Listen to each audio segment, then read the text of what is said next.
Bueno, hoy vamos a estudiar entonces la función del sistema digestivo.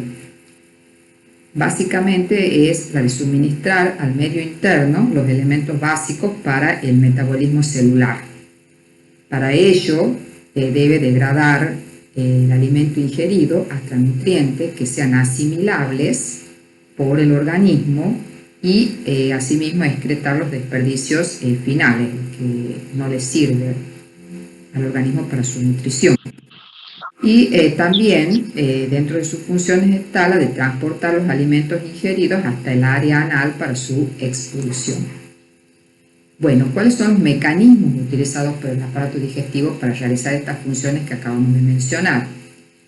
La ingestión del alimento, el transporte del alimento a través del tracto gastrointestinal a una velocidad que permita la digestión y la absorción óptimas, secreción de líquidos, sales y enzimas digestivas, la digestión propiamente dicha, absorción y expulsión de los restos no digeridos fuera del organismo, que es la defecación.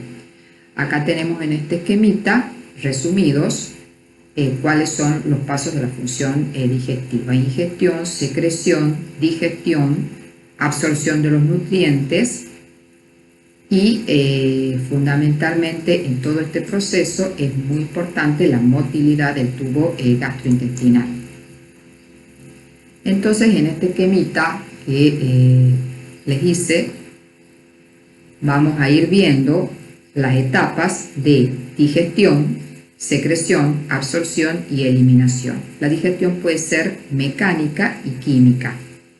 Dentro de la digestión mecánica vamos a tener en cuenta la masticación, la deglución, peristaltismo y segmentación, y dentro de la digestión química vamos a analizar la digestión de los hidratos de carbono, lípidos y proteínas, que son los principales macronutrientes. En secreción vamos a ver la secreción de la saliva, del jugo gástrico, del jugo pancreático, de la bilis y del jugo intestinal. Luego el proceso de absorción y finalmente el de eliminación de los desechos. Bueno, entonces, la digestión es un proceso mediante el cual se descompone el alimento, de manera que éste pueda pasar desde el tracto digestivo al torrente sanguíneo. Y existen dos tipos de digestión, fundamentalmente la digestión mecánica y la digestión química. Se llama digestión mecánica a la ruptura, trituración y el machacado del alimento. La masticación es un proceso muy importante por dos razones. Una es que hace que los pedazos de comida sean pequeños y resbalosos, o sea, mucho más fáciles de tragar que un pedazo grande y seco. Y los pedazos de comida son así más fáciles de digerir. Los dientes son órganos de gran importancia para la digestión mecánica, porque con la ayuda de los músculos de la mandíbula, los dientes rompen y muelen el alimento. Para ello, los dientes tienen una capa externa llamada esmalte, que es el material más duro que hay en el cuerpo. Protege los nervios y los materiales más blandos que se encuentran dentro de los dientes. La fisiología de la masticación es un tema muy, pero muy importante, porque, digamos, ustedes fíjense que el proceso de digestión comienza con la masticación. Entonces, muchas veces se considera a los dientes desde el punto de vista estético, pero no desde el punto de vista de la función fundamental que cumplen en el proceso digestivo. La saliva, luego tenemos la secreción de saliva. Cuando se mastica la comida se mezcla con ese líquido llamado saliva, que es producido por las glándulas salivales. La saliva es muy importante porque contiene una enzima que es la alfa-amilasa, que inicia la digestión de los carbohidratos, como vamos a ver más adelante. Es producida por unas glándulas que se llaman parótidas, submandibular y sublingual. Acá en este esquemita ustedes pueden ver la ubicación de las glándulas salivales. Fíjense, está la glándula parótida, la submandibular y la sublingual. La función de la saliva es mantener la humedad oral y neutralizar también ácidos que puedan venir desde el estómago. Bien, entonces, hemos visto la fase de masticación, ahora vamos a ver la deglución. La deglución es un proceso neuromuscular complejo, mediante el cual los alimentos que vienen desde la boca van a pasar por la faringe y el esófago hasta el estómago. ¿Cuáles son las estructuras anatómicas que están involucradas en el proceso de deglución? La cavidad oral, la faringe, la laringe y el esófago. Bien, en la cavidad oral, donde sería la primera estructura involucrada, está formada en su parte superior por el maxilar o paladar duro, tiene el velo o paladar blando y la úvula. Acá está la lengua, en la cavidad oral está la lengua, esta estructura músculo-membranosa tan importante para la deglución y también para el habla. La lengua tiene una porción oral que se activa durante el habla y en las etapas voluntarias de la deglución, porque vamos a ver que la deglución tiene una etapa voluntaria y una etapa involuntaria. Y la porción faríngea de la lengua, que se extiende desde las papilas que están en la porción anterior de la lengua hasta el hueso hioides. Y la porción faríngea es la activa durante la etapa faríngea de la deglución. Acá en este esquemita es para recordarles las partes que tenía la faringe, porque ya las vimos en respiratorio, porque dijimos que es un órgano común al sistema respiratorio y al sistema digestivo. Entonces tenemos la rinofaringe, la orofaringe y la laringofaringe. Es importante tener en cuenta desde el punto de vista anatómico que el esófago, que es el tubo que continúa a la faringe, que forma parte del sistema digestivo, tiene en su parte superior un esfínter esofágico. Este esfínter es muy importante para evitar también, o sea, es el que se activa en el proceso de la deglución involuntaria, de manera tal que se abre para permitir el paso del bolo alimentario cuando se cierra la epiglotis sobre la tráquea para evitar que el bolo pase a la tráquea. Bien. Entonces, ¿cuáles son las fases de la deglución? Primero hay una etapa oral de la boca a la orofaringe, una etapa faríngea propiamente dicha, que es la transferencia del bolo de la orofaringe hasta el esófago, y finalmente una etapa esofágica, desde el esófago al estómago. Acá pueden observar ustedes en este esquemita la primera fase de formación del bolo alimenticio. Bueno, ¿cómo se forma? Se ingieren los alimentos, se produce la masticación, la mezcla con la saliva, que es secretada por las glándulas que ya mencionamos. Entonces, todo esto que se forma durante ese proceso de masticación es el bolo alimenticio. Mientras estamos durante el proceso de formación del bolo alimenticio, respiramos normalmente. Entonces, fíjense que la epiglotis está abierta y el aire pasa hacia la tráquea. El esfínter esofágico está cerrado. Luego, cuando, ya vamos a ver cómo, con la lengua se impulsa este bolo alimenticio desde la boca hacia la orofaringe. Entonces, ¿qué ocurre? Se cierra la epiglotis, la epiglotis cierra la tráquea y de esta manera se abre, se bloquea la faringe, bloquea la entrada del alimento hacia la tráquea, repito, y el bolo alimenticio se abre el esfínter esofágico superior y el bolo alimenticio pasa hacia el esófago. Luego vuelve a abrirse la epiglotis y nuevamente se produce la respiración. Entonces en la deglución es muy importante que actúen de forma sincrónica tanto el epiglotis como el esfínter esofágico superior. Bueno, en las etapas entonces serían la preparatoria oral, la faríngea y la esofágica. El alimento masticado y mezclado con la saliva forma el bolo, como yo les decía, los labios se cierran, la lengua mueve el bolo hacia la parte posterior, se contrae la musculatura de la boca. Entonces esta es la etapa voluntaria, que dura menos de un segundo. Y luego ya viene una etapa que es involuntaria, o sea, cuando el bolo alimenticio toca los pilares anteriores de la faringe, se desencadena un reflejo, que ya lo vamos a ver más adelante. Entonces esta etapa es una etapa involuntaria. Elevación y retracción del velo del paladar, elevación y anteriorización de la laringe y de la hioides, se cierra la laringe y se abre el esfínter esofágico.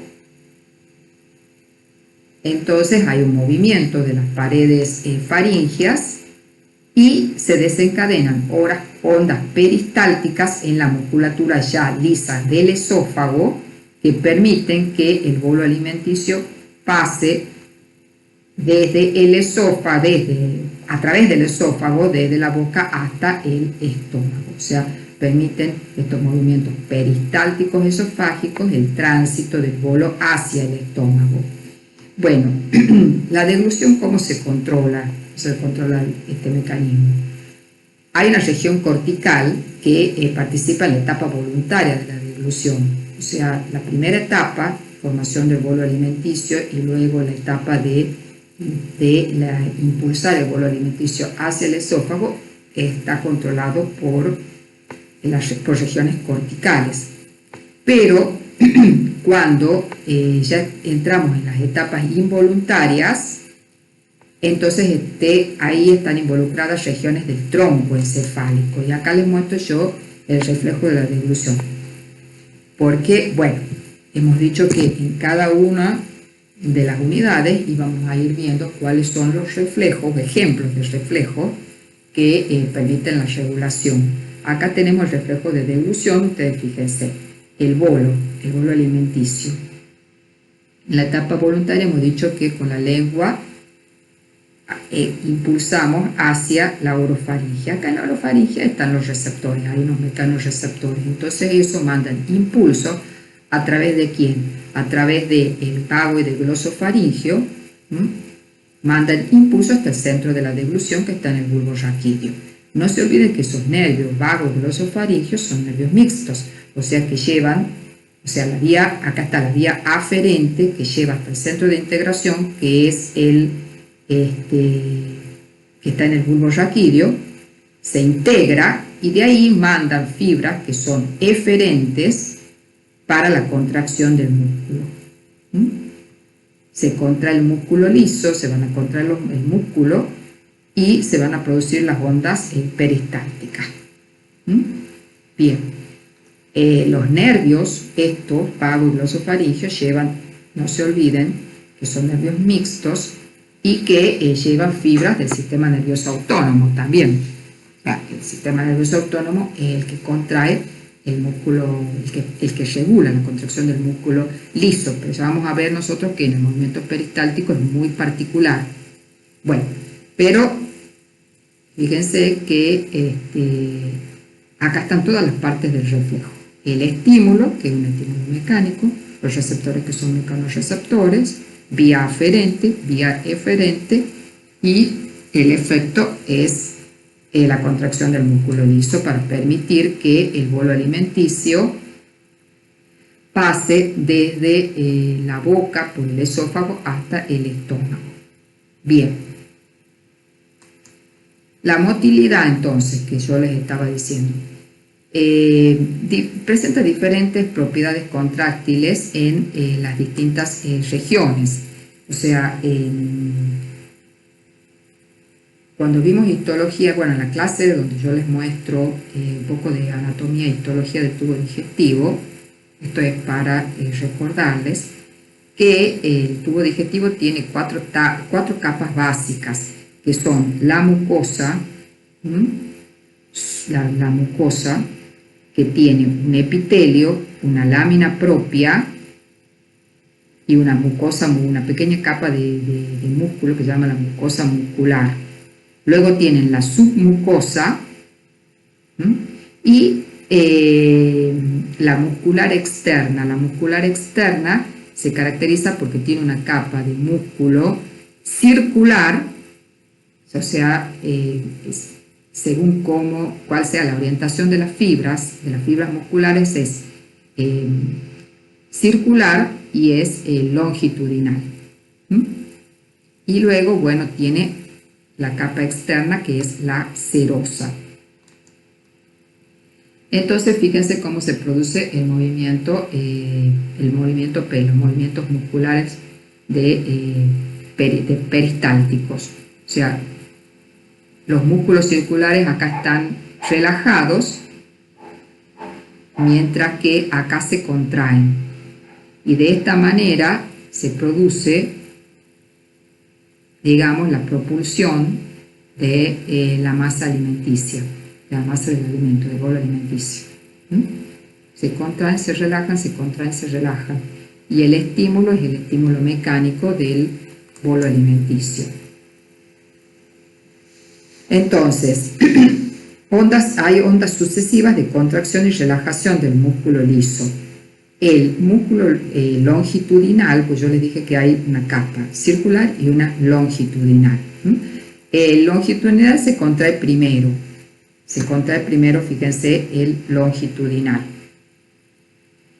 Y hacia la mitad de la contracción del longitudinal comienza a contraerse el circular. Entonces, después, cuando se relaja el músculo longitudinal, ya estamos en la segunda mitad de la contracción del circular.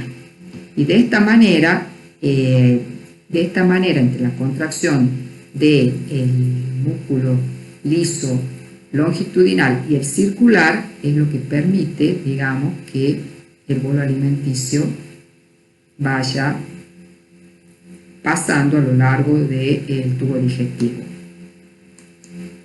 Después hay movimientos de segmentación, o sea, los movimientos, repito, entonces los movimientos son, uno es el peristaltismo y el otro es el de segmentación. Y la segmentación se lo ve principalmente en el intestino delgado, que facilita el mezclado de los alimentos con las enzimas digestivas.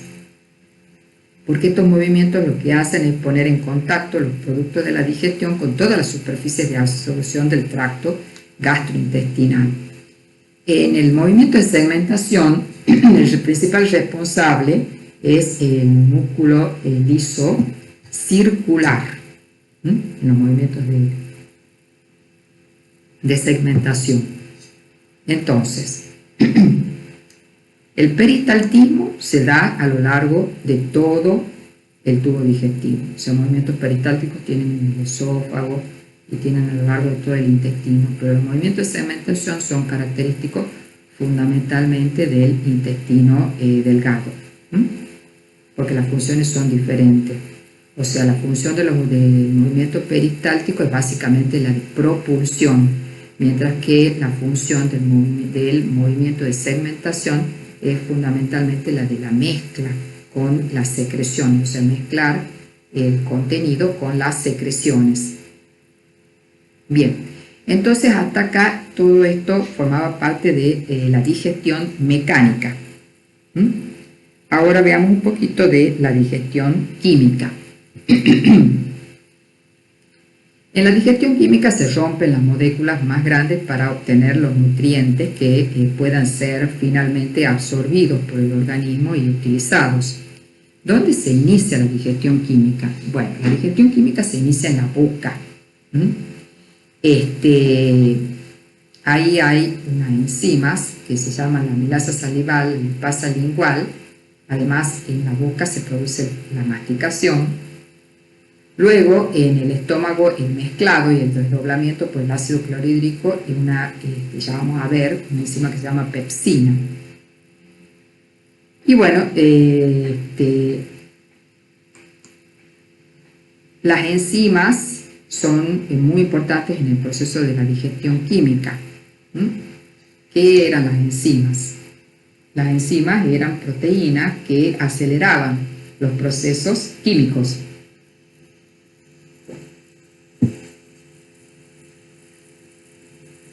Bien, ¿cuáles son los nutrientes principales? Vamos a ver en detalle todas las enzimas que están involucradas, ¿no? O sea, ¿cuáles son los nutrientes principales? Los macronutrientes: carbohidratos, proteínas y grasas. Bueno, los carbohidratos se distinguen por ser una fuente de energía inmediata, rápida. Cuando hay un exceso se almacena en forma de grasa. ¿Cómo se produce la digestión química de los carbohidratos? Bueno, dijimos que en la saliva contiene una enzima que se llama la amilasa salival o tialina. Esa enzima lo que hace es catalizar la hidrólisis de los polisacáridos. Entonces, ahí comienza en la boca, y a través de la tialina o la amilasa salival comienza la degradación de los carbohidratos. Bien, esta tialina o alfa-amilasa, que se va a mezclar acá con la parte mucosa de la saliva y con el alimento para formar el bolo, y luego pasa al estómago. Acá en el estómago la alfa-amilasa se va a inactivar. ¿Por qué? Porque la saliva tiene un pH que es cercano al pH neutro, y cuando vamos al estómago, en el estómago el pH es un pH muy ácido. Entonces se inactiva la alfa-amilasa y en el estómago no hay digestión de los hidratos de carbono.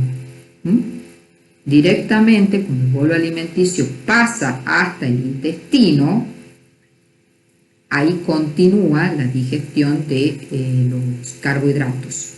Entonces, ya sea el almidón, glucosa, lactosa o sacarosa, que puedan venir con el bolo alimenticio, puedan llegar con el bolo alimenticio hasta el intestino delgado, hasta la primera parte del intestino delgado, que es el duodeno,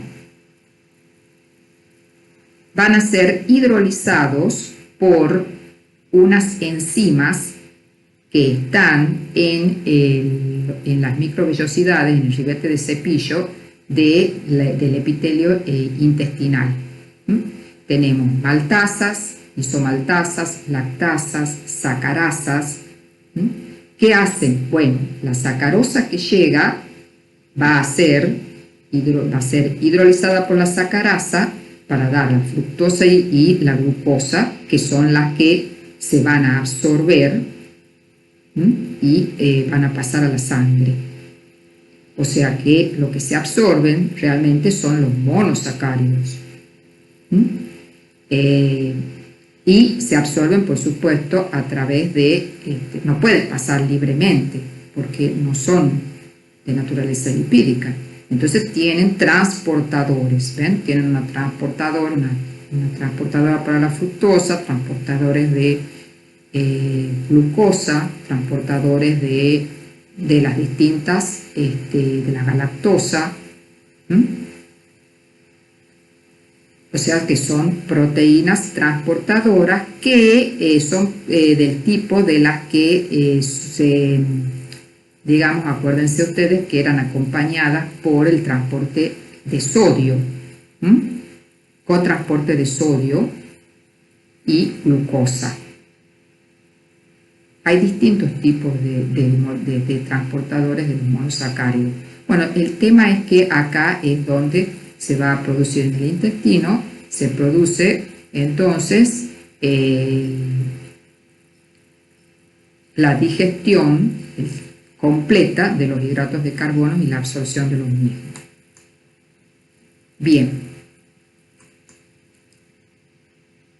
El jugo pancreático dice que, bueno,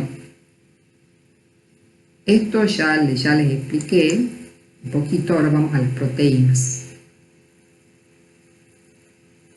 Bueno, las proteínas son muy importantes porque son necesarias para el crecimiento y reparación de los tejidos. Ustedes ya saben cuáles son los alimentos que son ricos en proteínas. En la saliva no hay enzimas que tengan una acción proteolítica. Entonces, en realidad, la digestión química de las proteínas se inicia en el estómago. Entonces, el bolo alimenticio llega hasta el estómago, donde el pH es un pH muy bajo. Porque ustedes recuerden que en la mucosa del revestimiento del estómago nosotros teníamos células parietales, que son las que secretan el ácido clorhídrico, células principales.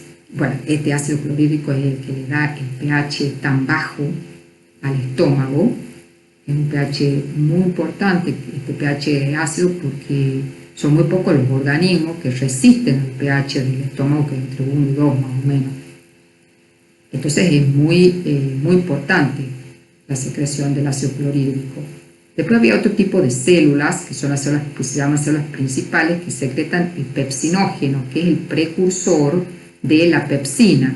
La pepsina es la enzima encargada de comenzar con la hidrólisis de las proteínas. Y luego teníamos en la mucosa gástrica, secretaba la gastrina. La gastrina es una hormona que también está involucrada en el proceso. Entonces,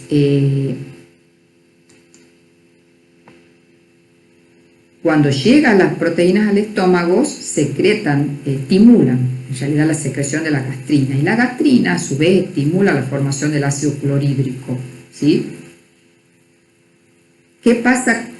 Otra cosa que me olvidé decirles y que es muy importante con respecto al pH ácido del estómago, que además de destruir los microorganismos, va a desnaturalizar a las proteínas que llegan. Al desnaturalizarlas, o sea, al perder la estructura que tienen las proteínas, son más accesibles a la acción de la pepsina. Entonces, la pepsina puede actuar, como la pepsina, digamos que es una enzima, actúa sobre el sustrato, que son las proteínas, de una manera más fácil. Entonces, como resultado de la acción de la pepsina, tenemos péptidos de tamaños variables y uno que otro aminoácido. Bien, ahora, a medida que los contenidos del estómago van pasando al intestino delgado, ese bolo alimenticio, ese que se transforma en quimo en el estómago, es muy ácido. Cuando llega a la mucosa del duodeno, va a estimular la síntesis de una hormona muy importante que se llama secretina. Esa hormona endocrina pasa a la circulación sanguínea. A ver, repito. La secretina es una hormona que se sintetiza en la mucosa intestinal. El estímulo es la llegada del quimo ácido. Pasa a la circulación sanguínea y de la circulación sanguínea va hasta el páncreas. Y en el páncreas lo que hace es estimular la secreción de un líquido, de un jugo pancreático rico en iones bicarbonato que neutralizan la acidez del quimo. ¿Y por qué es importante neutralizar la acidez? Porque acá van a actuar enzimas sobre ese quimo que necesitan un pH cercano al pH neutro. Además de estas proteínas que llegan con el quimo desde el estómago, van a estimular la secreción de otra hormona que se llama colecistoquinina. La colecistoquinina también va a pasar a la sangre y va a estimular, bueno, llega al páncreas y va a estimular la liberación de un jugo pancreático que es rico en enzimas. Esas enzimas, esas enzimas pancreáticas son las que yo les digo que necesitan un pH óptimo cercano al neutro. ¿Y cuáles son las enzimas pancreáticas que actúan sobre las proteínas? Son la tripsina, quimiotripsina y las carboxipeptidasas y elastasas.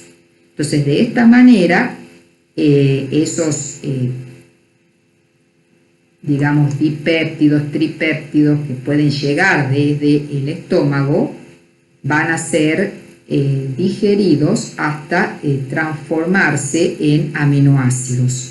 Entonces, los péptidos cortos que llegaban del estómago van a ser transformados en aminoácidos, y los aminoácidos libres son los que se absorben a nivel del intestino delgado y pasan al torrente sanguíneo y son utilizados por el organismo.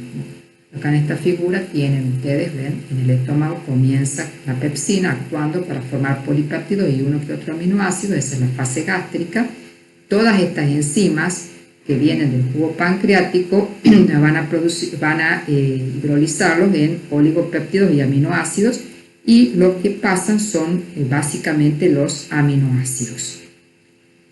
Hay algunos transportadores de dipéptidos, pero realmente es muy poca la cantidad que pasa a través de estos transportadores. Fundamentalmente son los aminoácidos los que atraviesan, por supuesto, con transportadores, porque no se olviden que no tienen naturaleza lipídica. Y acá tenemos las grasas. Bueno, las grasas tienen el valor energético más alto. Entonces son la principal fuente calórica. Las grasas pueden ser de origen animal o vegetal, y las grasas de origen animal son principalmente saturadas, pero no son todas saturadas. O sea, hay grasas que tienen también ácidos grasos monoinsaturados, por ejemplo, la grasa de cerdo. Y las grasas de origen vegetal son generalmente no saturadas, pero hay grasas de origen vegetal, como por ejemplo el aceite de coco, que tiene un 70% de grasas saturadas. O sea, si ustedes, les digo esto porque el aceite de coco es el boom de los naturistas y de los vegetarianos. A ver, a temperatura ambiente, ¿por qué piensan ustedes que el aceite de coco está sólido? Está sólido porque la cantidad de ácido de grasa saturada que tiene es elevadísima. Bueno, las grasas, si bien parece que son los malos de la película, en realidad son indispensables. No se pueden eliminar de la dieta porque las grasas tienen muchas vitaminas. Además, el colesterol es fundamental para la síntesis, no se olviden, de las hormonas esteroideas. Y también para la absorción de las vitaminas que son liposolubles. Si yo elimino las grasas de la dieta, voy a tener déficit de proteína, de algunas vitaminas, perdón. Además que las grasas también, no se olviden que es una reserva de energía que se pueden utilizar en situaciones de emergencia. Bueno, ¿cómo es la digestión química de las grasas? Una muy pequeña parte de las grasas es digerida por la lipasa lingual. Aproximadamente del 10% de la grasa. Y el siguiente paso de la digestión química de las grasas se lleva a cabo en el intestino delgado. Y esa etapa es la de la emulsificación de la grasa. Entonces, en definitiva, la grasa fundamentalmente se digiere en el intestino. O sea, muy poco en la boca, en el estómago nada, y continúa la digestión química directamente en el intestino mediante la emulsificación de las grasas. Bueno, ¿cómo se produce la emulsificación? Bien, las sales biliares, que son producidas por el hígado, son las que van, al ponerse en contacto con las grasas, van a emulsificarlas. ¿Qué significa? Van a actuar como detergente. ¿Qué significa? Que van a reducir la tensión superficial y entonces van a permitir que se formen unas gotitas más pequeñas, de grasa. ¿Quién ayuda ahí para que se produzca esto? Los movimientos de segmentación que yo les dije al principio. ¿Se acuerdan? Había movimientos de segmentación. Entonces esos movimientos de segmentación junto con las sales biliares permiten que se emulsifiquen las grasas. Forman gotitas más pequeñas. ¿Y por qué son importantes que se formen estas gotitas pequeñas? Porque permiten la acción de la enzima que las va a degradar, que son las lipasas intestinales. Estas lipasas, ¿de dónde vienen las lipasas? Del jugo pancreático. ¿Se acuerdan del jugo pancreático que era estimulado por la llegada del quimo al duodeno, a la primera parte del duodeno?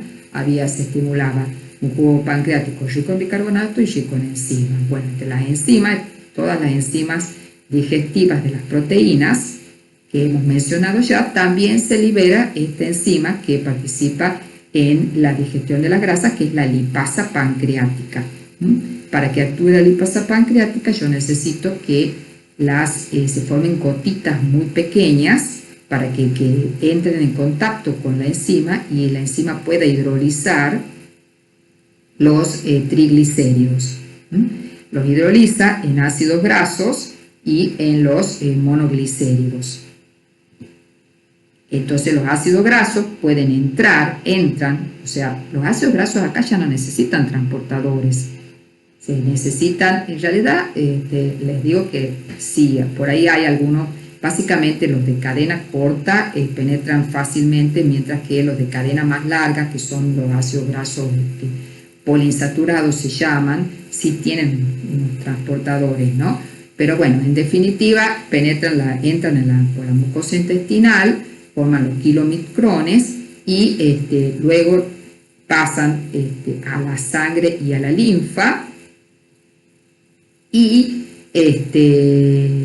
luego en el hígado está la lipoproteína lipasa que los va finalmente a degradar en ácidos grasos, monoglicéridos. Los ácidos grasos son los que se utilizan como fuente de energía. Bien. Acá en este esquemita está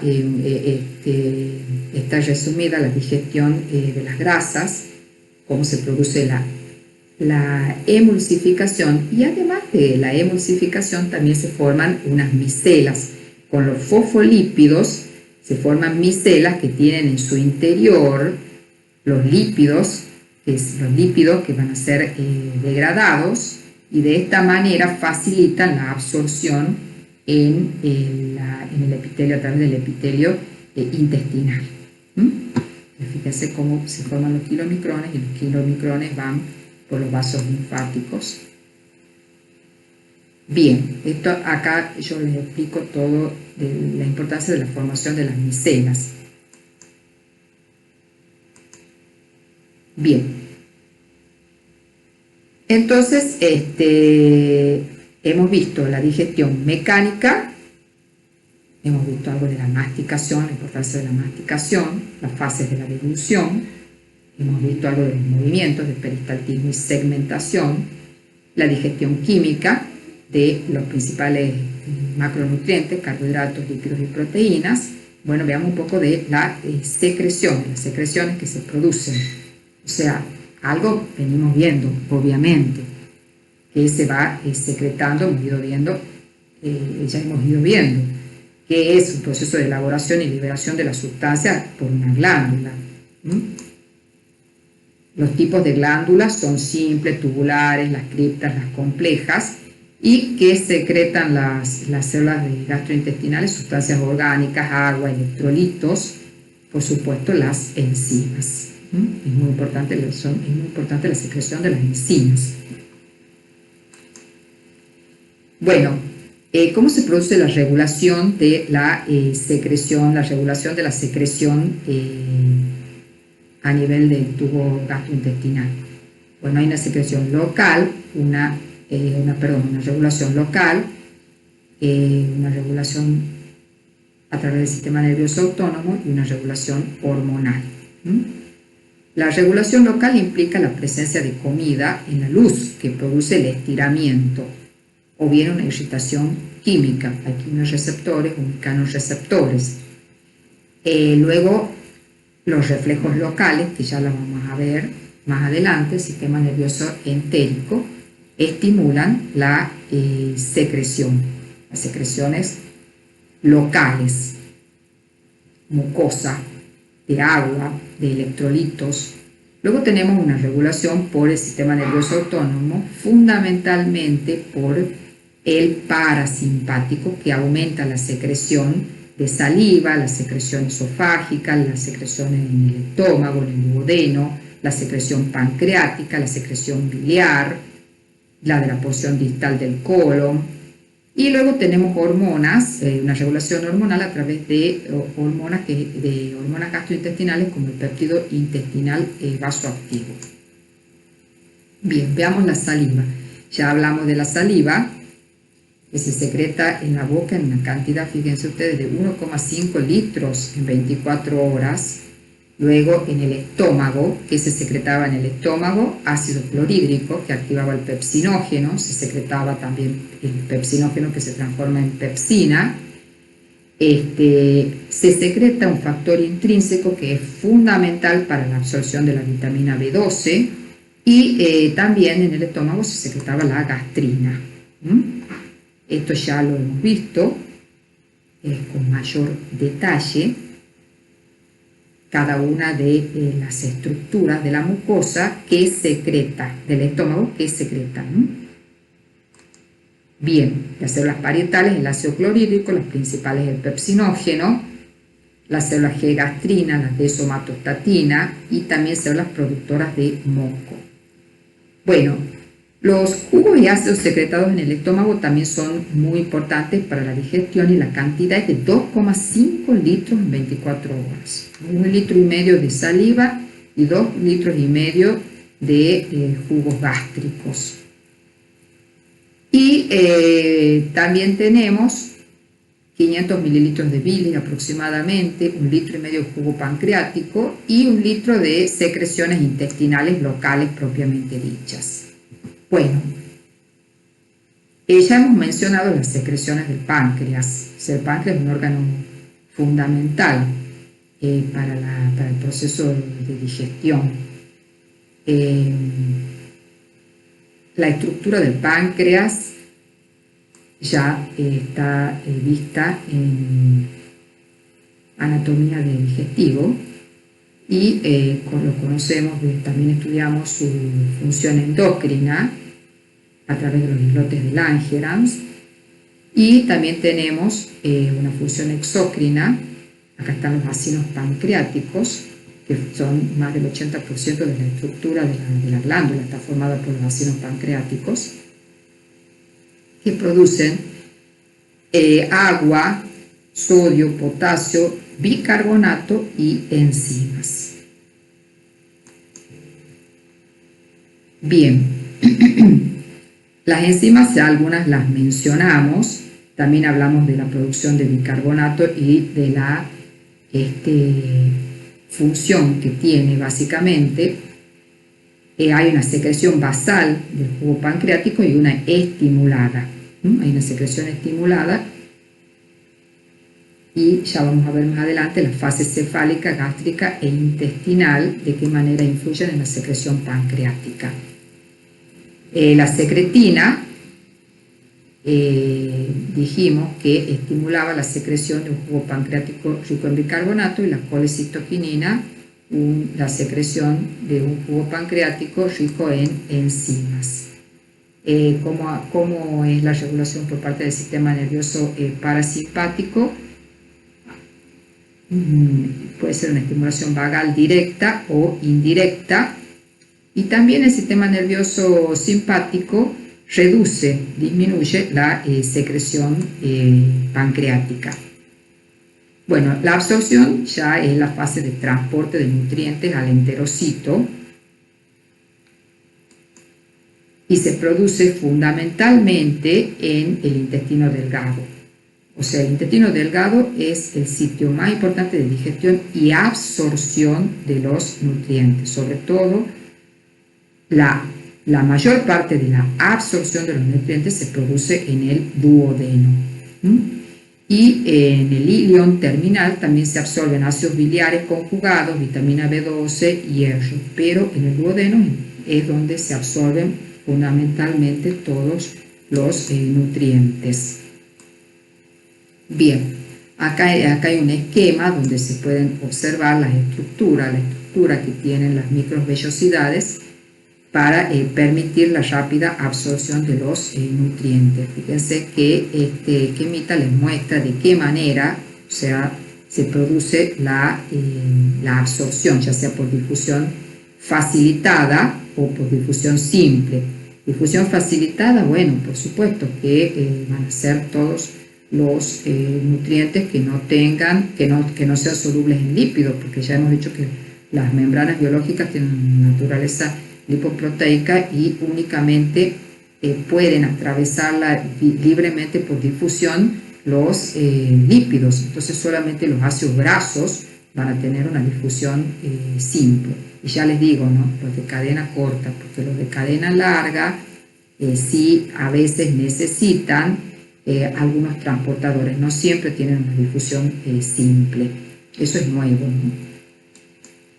En el colon se absorben los líquidos y electrolitos, hasta 5 litros en 24 horas se absorben en el colon.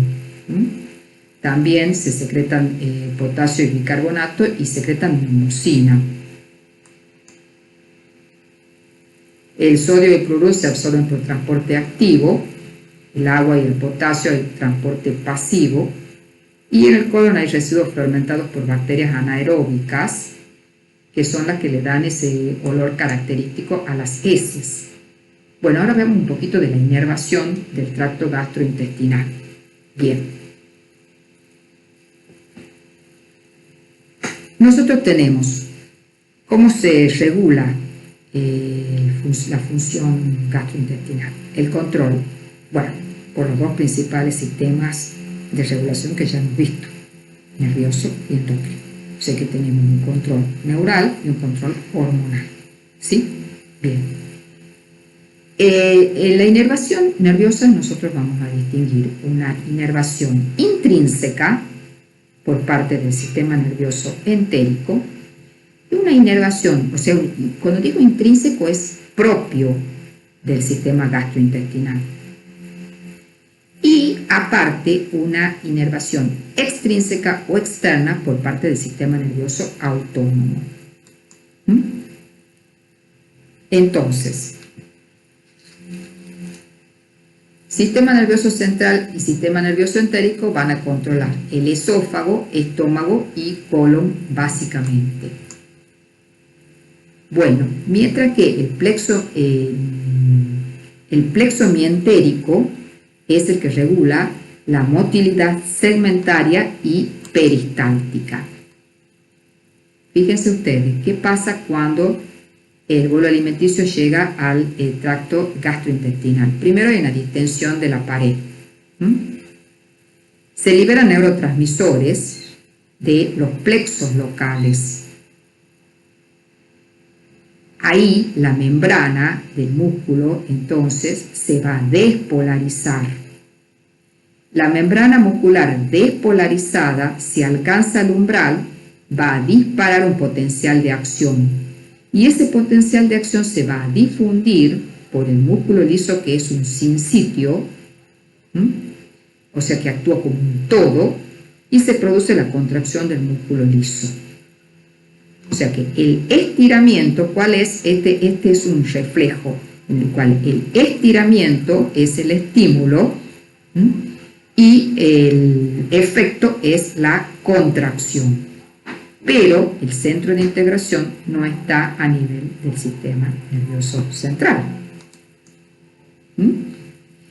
Esto es posible por las características que tiene el músculo liso visceral. Este músculo liso actúa como un sinsitio, o sea que prácticamente actúa como un todo, o sea que hay uniones estrechas entre las células. No hay un potencial de reposo verdadero. ¿A quién le hace acordar a ustedes? Al nodo sinusal. No hay un potencial de reposo. El potencial de reposo es por la entrada lenta de calcio. La inervación extrínseca no es necesaria para la contracción. ¿A quién les hace acordar a ustedes? Fíjense, el mismo concepto de nódulo sinusal. No necesitan inervación extrínseca, pero sí es regulado por el sistema nervioso autónomo. El músculo también se puede contraer sin necesidad de que haya un potencial de acción porque es sensible a muchos mensajeros, como fundamentalmente la acetilcolina. Es sensible a la acetilcolina, o sea que puede ser que haya mensajeros que actúan sobre receptores y no necesariamente, y desencadenen un segundo mensajero, porque no se olviden ustedes que la acetilcolina tenía dos tipos de receptores, ionotrópicos y metabotrópicos. O sea que la acetilcolina puede producir un potencial de acción o puede actuar cuando nos referimos a receptores que son ionotrópicos, pero si el receptor es metabotrópico, generalmente lo que desencadena es una señal a través de un segundo mensajero. Entonces, el estiramiento es el estímulo más importante acá en este reflejo. Bien, hay un tono. Entonces, este es el sistema nervioso entérico, estos son los plexos. Los plexos son el plexo interno de Meissner y el plexo mientérico externo. Entonces, tenemos el submucoso y el mientérico. El submucoso o de Meissner y el mientérico o de Auerbach. Estos son los plexos que están inervando el músculo liso visceral. Y bueno, ¿cómo se produce la regulación? Tenemos, fíjense ustedes, quimiorreceptores y mecanorreceptores que están en la pared. Entonces, cuando llega el quimo, se produce una distensión y hay un estímulo. Ese estímulo es sensado en los centros del simpático o del parasimpático.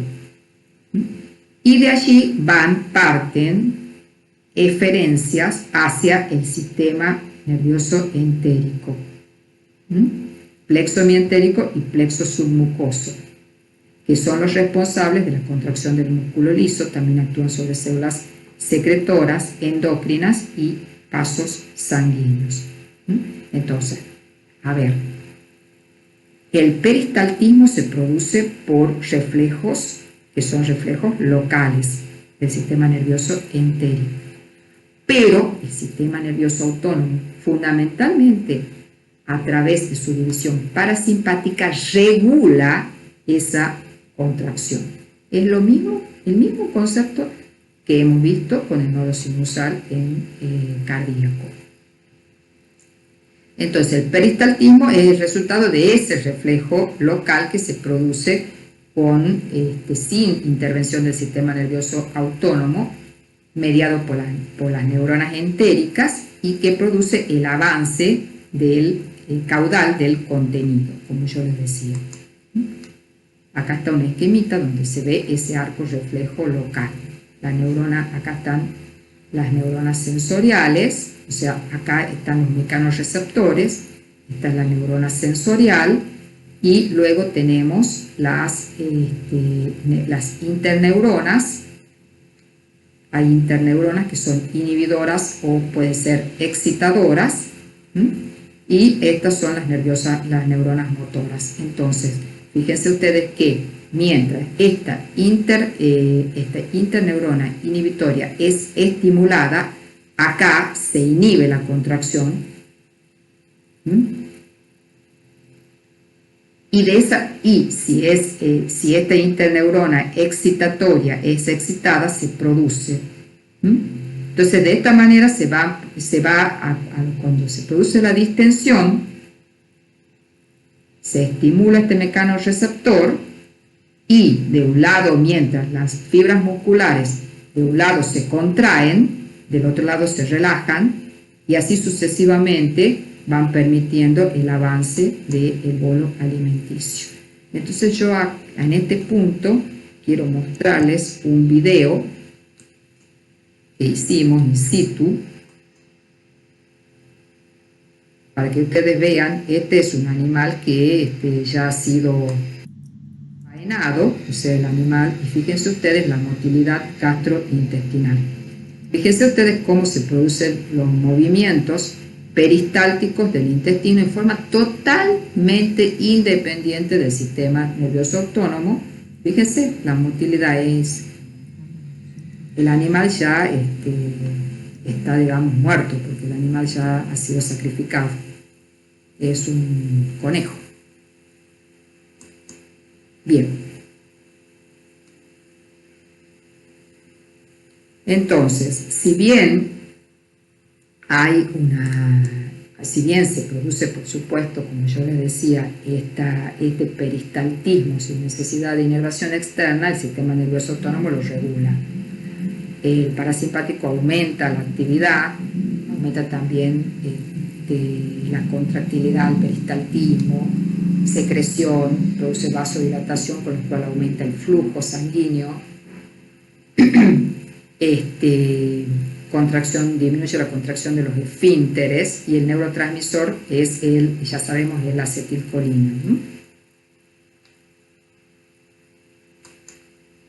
Mientras que el simpático inhibe la actividad del tracto gastrointestinal. Fundamentalmente lo que hace la norepinefrina no es contraer el músculo liso o bajar, sino que lo que hace la norepinefrina es hiperpolarizar las células, con lo cual se hacen menos, o sea, disminuye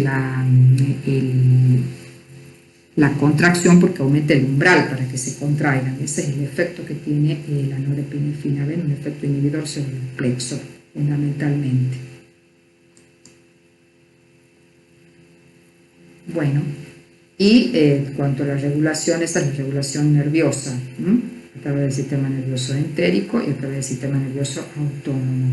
Y la regulación hormonal, ya hemos ido viendo cuáles son las hormonas que se producen. Gastrina en el estómago, secretina y colecitoquinina en la mucosa intestinal. Hay también un polipéptido pancreático, y el péptido, acá está mal escrito, inhibidor gástrico. Y la motilidad y la actividad secretora complementan acciones nerviosas, son las glándulas salivales, el estómago y la secreción del páncreas exócrino. Bueno, en el control de la secreción gástrica, o sea, en el control de la secreción del estómago, es un control neurohormonal donde se distinguen tres fases: la fase cefálica, gástrica y la fase intestinal. Todo comienza con la fase cefálica, donde comienzan a producirse secreciones, o sea, el cerebro detecta olores, también puede ser estímulos visuales, hasta sonidos en la cocina, como dice acá, y eso estimula la producción de jugos gástricos,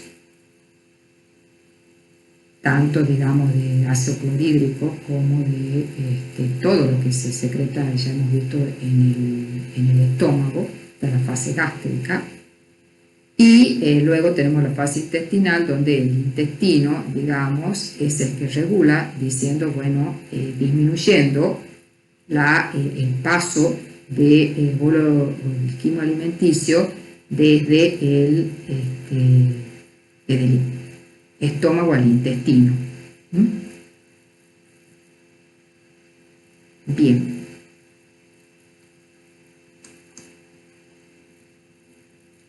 La motilidad intestinal, está incrementada por motilina, gastrina, colecitoquinina, e inhibida por la secretina y por el péptido inhibitorio gástrico. Esto es lo que se produce, es lo que produce la inhibición, la disminución del pasaje desde el estómago al intestino fundamentalmente. Entonces, en este esquemita están los factores que aumentan y disminuyen la motilidad. ¿Ven? Están las hormonas que aumentan la motilidad, la gastrina, motilina, sustancia P, y la disminuyen la secretina, la colecistoquinina, glucagón, somatostatina, el péptido intestinal vasoactivo. Hay agentes neurales como los que aumentan, como los agonistas alfa, los antagonistas beta, colinérgicos. Disminuyen los agonistas beta, antagonistas alfa, de los receptores, ¿no? Estamos hablando de los receptores alfa y beta, que son receptores del sistema nervioso autónomo. Aumentan la motilidad en las proteínas, y las disminuyen las grasas, chocolate, etanol, disminuyen la motilidad del tracto gastrointestinal. Y bueno, acá están los otros factores que también están involucrados en el proceso.